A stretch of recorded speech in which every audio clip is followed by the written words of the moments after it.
It's interesting. When we come back in here, you gave me 3 different types of honey just to taste.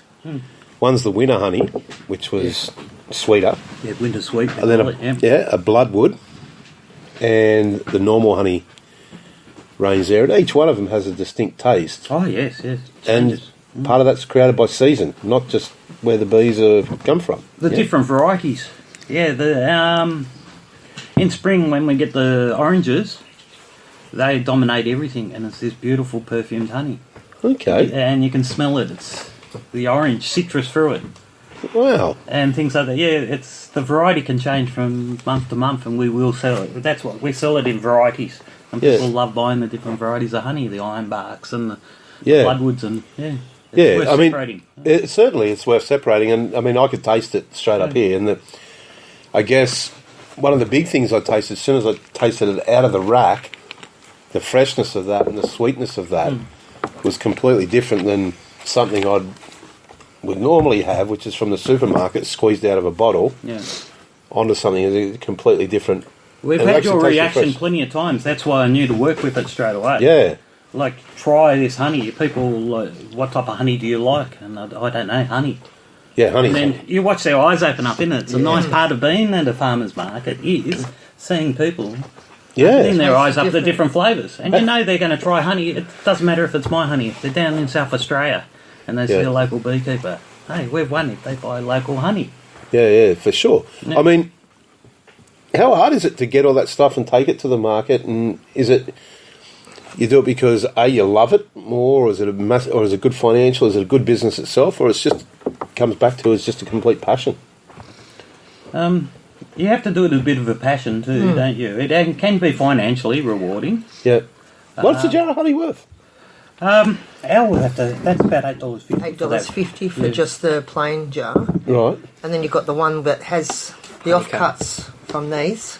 The honeycomb? That's the big one. You only have a small one, which is half. Yeah. And they're just the offcuts from the frames that just go in there, and I chop it up with just ordinary honey. Yeah. They're 13. That's 16. I have a squeeze bottle, but I haven't got any at the moment, but I'll go get some tomorrow. That's they're $9.50. Okay. For you know, like your ordinary squeeze. Yeah. So the jar size you're talking about is what? 400 grams? Yep.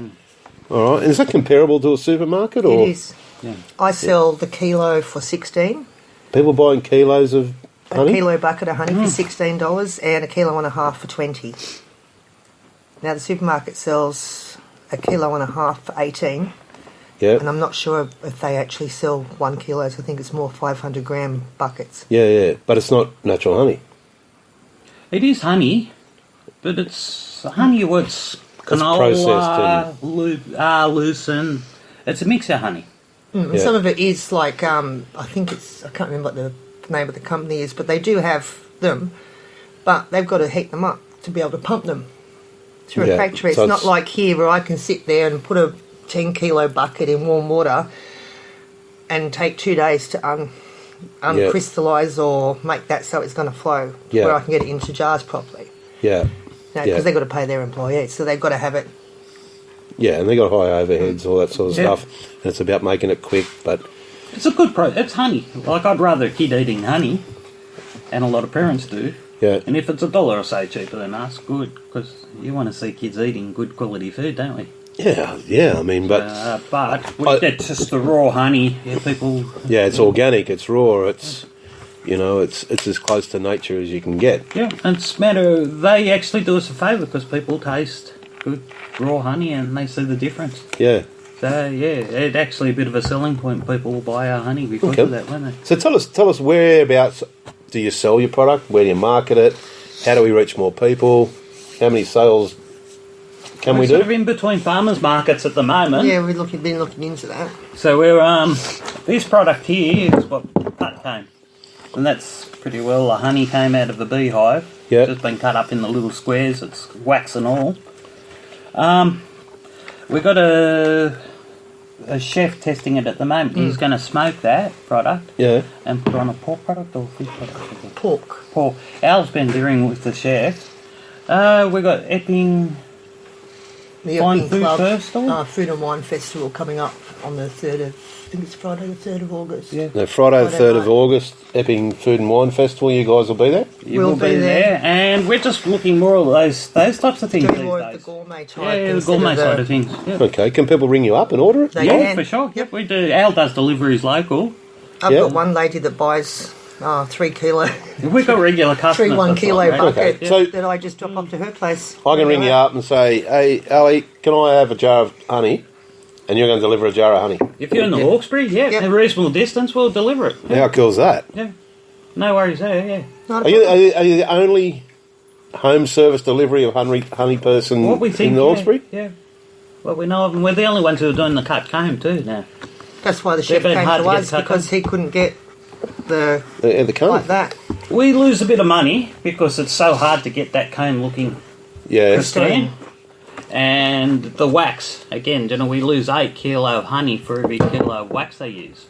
So it's not as profitable, but we're the only ones doing it. It's made it a bit unique. I reckon there's a couple of Open unique points stores. there. Yeah, open stores. 100%. You got the honeycomb, beeswax, all there, Yeah. fine foods, and you're delivering the Hawkesbury. Yeah. Seriously, for $8 for a jar of honey, $8.50. Well, let's say to everyone it's $9 if you're going to get it delivered. All right, but $8.50 and you'll deliver a jar of honey to my door. Yep. Wow, what do you think about that, Brad? Pretty good. Pretty good. I reckon that's Excellent. exceptional value. Let's consider that. You're in the Hawkesbury. It's going to take you 15 minutes to drive to the nearest shopping centre. So 10 k's minimum to hop in your car to go to a shopping centre and you pick up your honey. Where Ali, Brad and Chris will deliver it to you for whatever. I've got a couple of ladies I've got to deliver to at the moment as well. We are slowly trying to open up some retail. But From here? From, no, actually just trying to get different, but it's just finding the unique. We're still trying to work out our feet. Like, is it a restaurant gallery type thing now? We're just sort of course, we've been doing the farmers markets and markets like that so much. Yeah, we haven't really concentrated on the other side. And, yeah, we're just like opening that up now. I'm Yeah. actually looking too into a smaller jar, probably about a 50 gram size. Yeah, for your And- toast. No, for, when you get married, the bride and groom give all their guests some little thing on the wedding table. Oh, yeah. Honeymoon, honey, all around honey. Oh. with weddings. Just a small little jar with a little label on it, Jeff and Sarah's wedding and Yeah, blah, yeah. blah. Yeah, but we're looking into doing that sort of thing too at the moment. All right, so anyone who was having a wedding and wouldn't mind one of those gifts, reach out and talk to Chris, Ali and Brad. And We're just working out where, sourcing the smaller jars and printing and things like that. And all right, let's talk about the name. How did you come up with Totally Bush Natural Raw Honey? That was me that years was ago. him years ago. I had I used to work in the TV industry. Yep. I had a leg injury, so I did a country wear business. Yep. It was totally bush, Okay. and it was just reproductions and things, and GFC and all that. It just we had a lot of outlets, same products. We had a lot of local outlets were selling washboards and reproductions too. A lot of them closed down. Just antiques weren't as popular there for a while. So, Yeah. Shops So we just kept the closed name, down. the business name, because we Yep. like the business name, and now transferred it to Totally Bush. And Alright. it's natural, it's raw, and Natural it's honey. honey. Well, you'll be able to see from our video when you have a look at Chris. He's natural. He's got the beard. He looks like the bushman. So it all fits. You'll just have to get your beard happening soon, Brad. Oh, did you shave? All right. We'll continue on that. Tell us again about the life of the bee, how it starts, where it flies off to. And I'll ask you this, Brad, and where it goes and comes back, and there's a whole hierarchical system inside that beehive. So the queen lays the egg, Yep. and then it stays pupated for how many days? It stays in an egg for 3 days. It stays in the egg for 3 days, and then it goes into pupate. And it goes into a larvae for 4 days. Larvae for 4 days, and then What happens will pupate then. pupate, and then they'll a couple more days, and then they'll cover it, and then it'll just like be a cocoon, and then Yep. Like, how many more days later? A worker bee's 21 days. We've got 24 for a drone, a boy bee, and 16 for a queen bee all up. That's all up numbers too. So. Yeah. So, I mean, Chris, you explained it to me when we were out there. You can make your own queen bee, or if there's not one there, the worker bees will make a queen bee. Yep. And the drone bees, well, happy days. They do a little bit of work and they fly off, but they never return. No. Once they get a little bit, and that's the end of that one. Yeah. They're out there, they fertilise a few other bees or whatever, and bang. They get fed and looked after, so they don't have to do anything before that period in their life, so they do get spoiled. Yeah, they just stay in the hive and do nothing. And then you were saying there's worker bees, there's, what do you call them, soldier bees or guard bees? Yeah, a bee will hatch and clean itself straight out. Yeah. And then she'll come and nurse bee. And her hypophagy will be, it's just the royal jelly glands.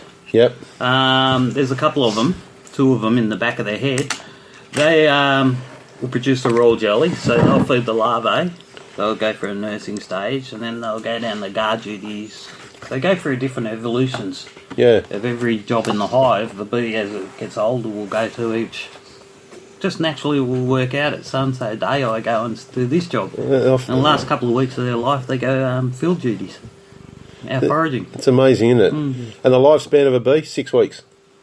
6 weeks and can be up to 3 or 4 months in winter. Yeah. Okay. They don't work themselves to death. And I think you told me when we were out there, the beehives that you sit out there, and might have been 7 racks in it. 7 or 8 racks inside your 8 hive. 8 frames, yeah. 8 frames, what you call them. 60,000 bees inside a hive. Yep, 60 to 80,000 bees in the middle of summer, yeah. Yep. And you got out there, I don't know, 50, 100 hives. Yeah, 50-something hives, so yeah, and there will be millions of bees. Millions of bees. Millions of bees just floating around there. Yard, yep. Yeah, that's incredible. All right. I reckon I could probably sit and talk to you for about 3 days about these bees because I'm become fascinated about it. It happens. and I really just think, like, the passion that you guys have shown, that's what I said, it's just like made... I didn't expect it when I come here. You know, so I just want to thank you so much for your time and oh no, thank you. Everything you can do, and the taste of the product and having the whole family involved is quite amazing. So, Ali, thanks very much for inviting us out, and we'll probably continue this conversation further. All right, that's a wrap on the Totally Bush Natural Honey. And we'll probably have some highlights to share with everybody through video and Facebook and YouTube and everywhere else, and we'll certainly send the links off to Ali, Brad and Chris. So thanks very much, guys, for your time, and we'll talk to you again soon. I can leave it running. It's just going to go to another cycle, and we can just talk shit. Probably more relaxed that way. Yeah, I know.